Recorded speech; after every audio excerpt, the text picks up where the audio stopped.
between the Republican candidates for New Jersey's gubernatorial race. That is being done in partnership with NJ Spotlight News. We're going to air that coming up at 7 o'clock tonight here on WNYC. Right now, it's 71 degrees under cloudy skies in New York City. It's 6:30.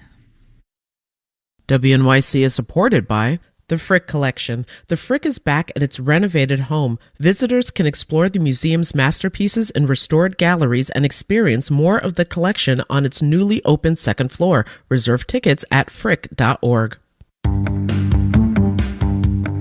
This is WNYC 93.9 FM and AM 820, NPR News and the New York Conversation.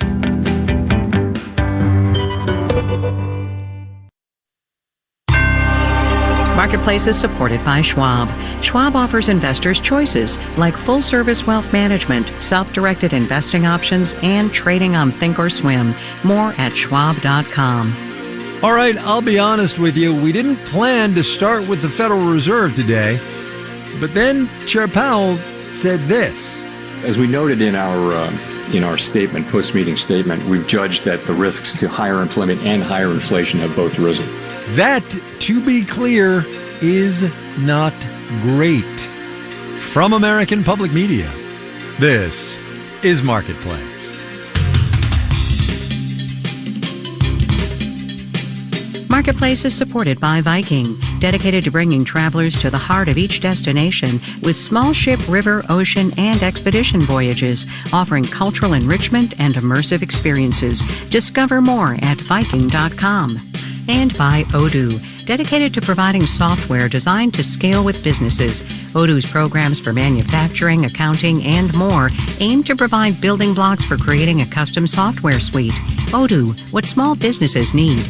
And by Pure Storage, delivering a single, consistent, as-a-service platform for all data storage needs across on-premises, cloud, and hosted environments. More at purestorage.com.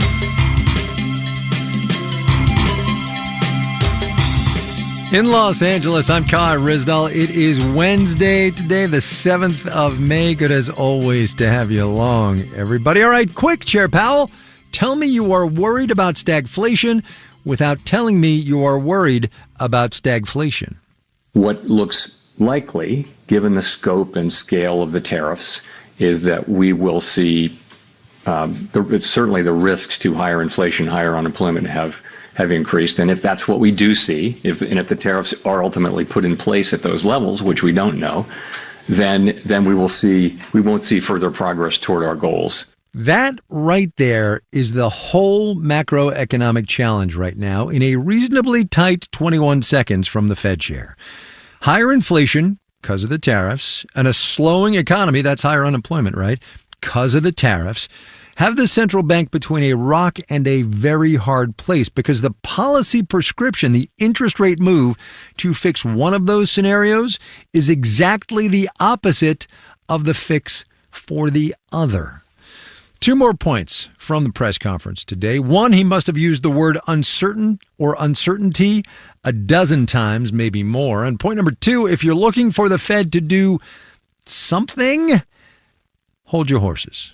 We're in a good position to wait and see is the thing. We don't have to be in a hurry. The economy has been resilient and is doing fairly well. Our policy is well positioned. The costs of waiting to see further are fairly low, we think. Absent big tariff news, traders on Wall Street seemed okay with what Powell had to say today. We will have the details when we do the numbers.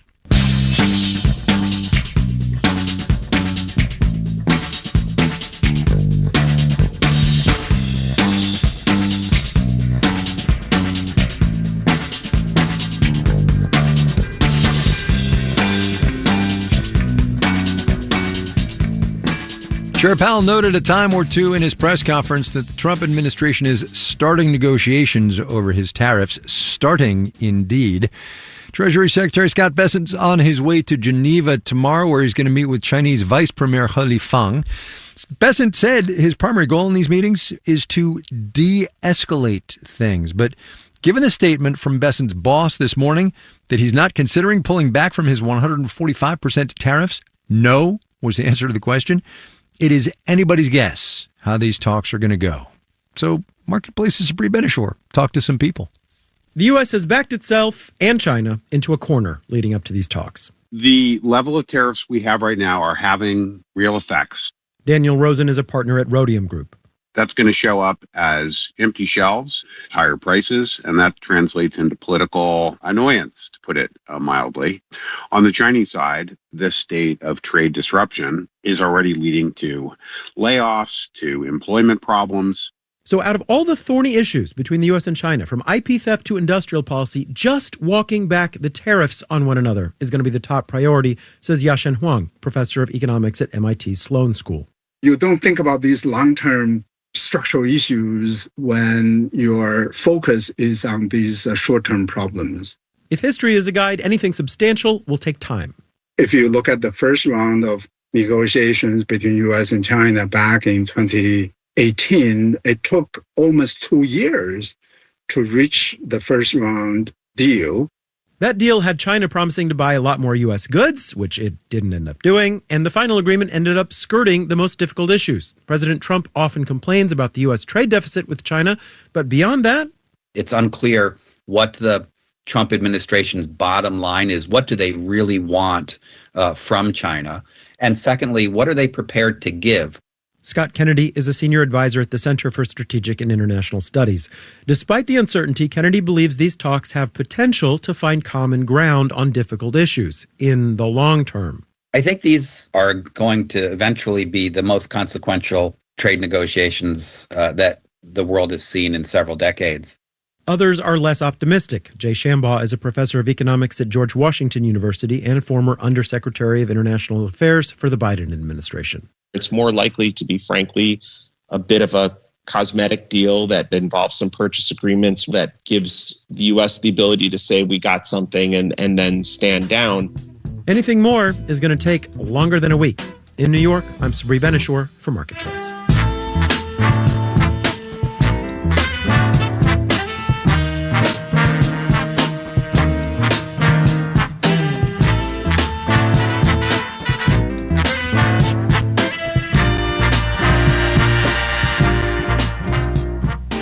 The past 5-ish years in this economy have been kind of upside down and all over the place. The pandemic, the inflation, the trade war, it's just been stressful for anybody. Now think about how challenging it might be for somebody fully entering the economy for the very first time.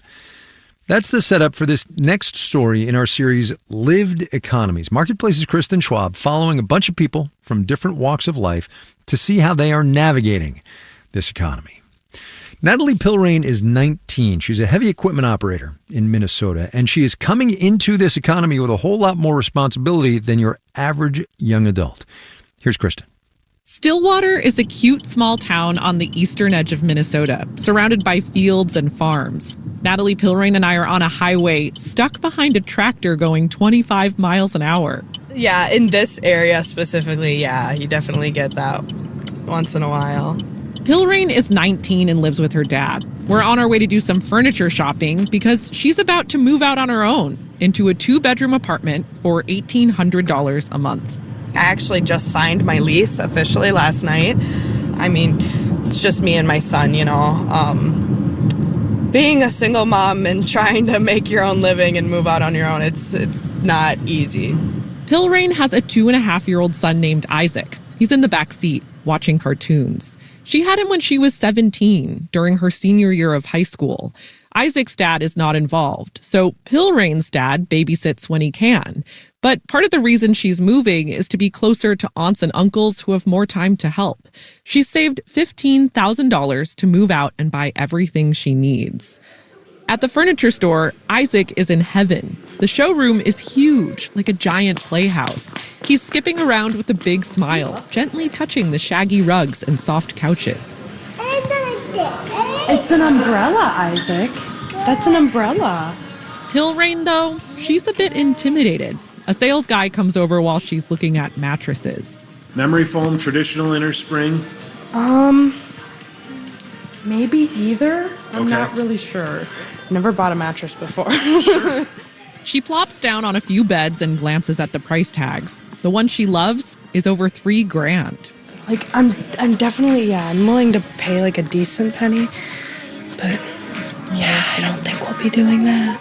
Pilrain needs a couch, dining chairs, a bookshelf. There is a lot to buy and a lot on her plate. Maybe this doesn't need to be said, but Pilrain is not your average 19-year-old. She doesn't go to bars. She doesn't date. Like, listen to what she says when I ask her what's something she splurged on. 2 years ago, I bought myself a Shark vacuum. That was very exciting. I mean, I got it on sale, actually, so I think it was only like $200 or $250. I feel like you're 19, but that's the things that, like, people when they turn 30 joke about. Right? Yeah, I know. It's my normal, you know? We're talking at Pilrain's dad's house now. Isaac is intensely eyeing my microphone, so I hand it over. Buses are Isaac's latest obsession.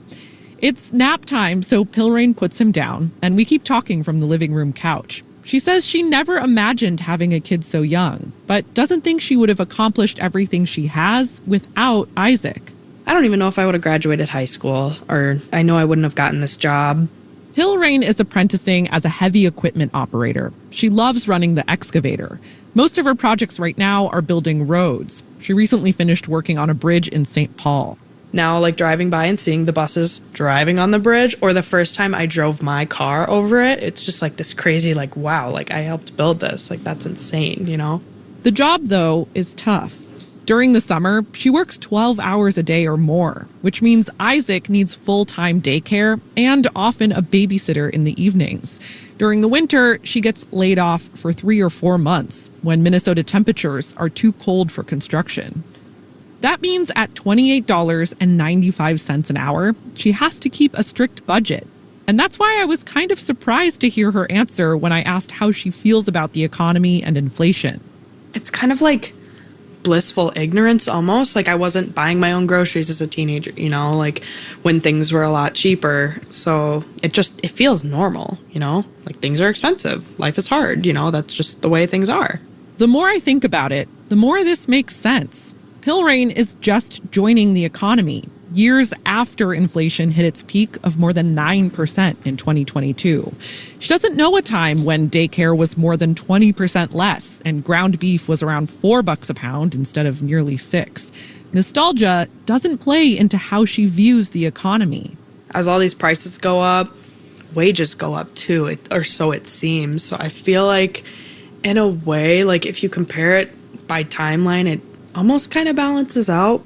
Data backs that up. Broadly speaking, over the last 5 years, wages have consistently outpaced inflation. It's why Pilrain is a little confused about why everyone on TikTok is complaining about the economy. Things are only going to get easier, and I have that security that things are only looking up from here. But it's going to take a couple of years before she really feels secure. Pilrain has to finish her job training and transition Isaac from pricey daycare to school. Until then, it's just one day at a time. In Stillwater, Minnesota, I'm Kristen Schwab for Marketplace. Honestly, that's one of those stories you're going to want to listen to again. And you can do it on our podcast, marketplace.org, or the platform of your choice. Just follow us there.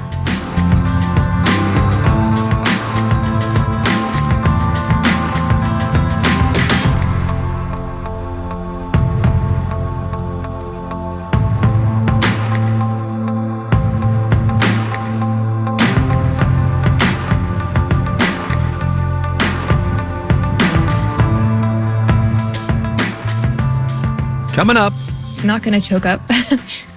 It's all I could ever hope for. Building back your dream job. But first, let's do the numbers. Dow Industrial's up 284 points today, 0.7%, 41,113. The NASDAQ picked up 48 points, 0.3%, 17,738. The S&P 500 added 24 points, 0.4%, 56 and 31. Wall Street clearly not worried about that whole stagflation thing. Ford announced price hikes for vehicles built in Mexico. Ford. Much as $2,000 starting this month. The automaker said it expects a $2.5 billion impact this year.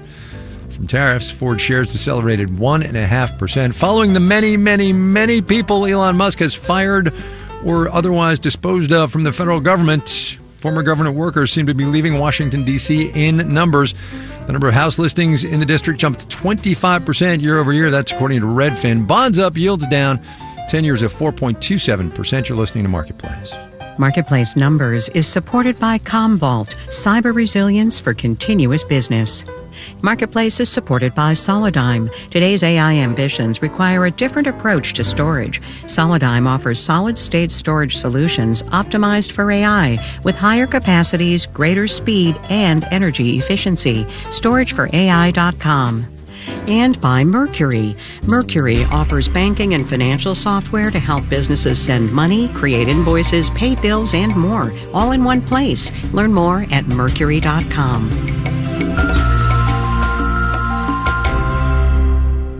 WNYC support comes from Goddard Riverside, with more than 40 programs to help people of all ages learn and grow, advocate for themselves and others, and connect with neighbors. Info at goddardriverside.org. I'm LaFontaine Oliver, President and CEO of New York Public Radio, and I'm coming to you with an urgent update. The White House's budget proposal seeks to defund public broadcasting. This puts the future of all public media, including WNYC, at risk. It's time to take a stand for WNYC. You can help fill this budget gap with a monthly gift today or add to your existing one. Give now at WNYC.org. You're listening to Marketplace here on WNYC. Election season really starting to heat up. Be sure to join us at 7 o'clock for a conversation in partnership with NJ Spotlight News between the Republican candidates for New Jersey governor. That is coming up at 7 o'clock here on WNYC. Stay tuned. This is Marketplace. I'm Kai Ryssdal. American companies, Justin Ho reported for us yesterday, are starting to inch back into the corporate bond market, despite all the uncertainty around basically everything in this economy. And in our news meeting this morning, Justin told us a couple of his sources had pointed out that companies haven't just been issuing bonds here in the United States. Alphabet, for instance, sold more than $7.5 billion worth of euro bonds. So in today's dispatch from the wilds of the global bond market, Justin reports that borrowing money in Europe is looking pretty attractive these days. American companies that issue bonds in Europe are typically big household names. Think T-Mobile, Alphabet, IBM. So they would have a large need for capital and B,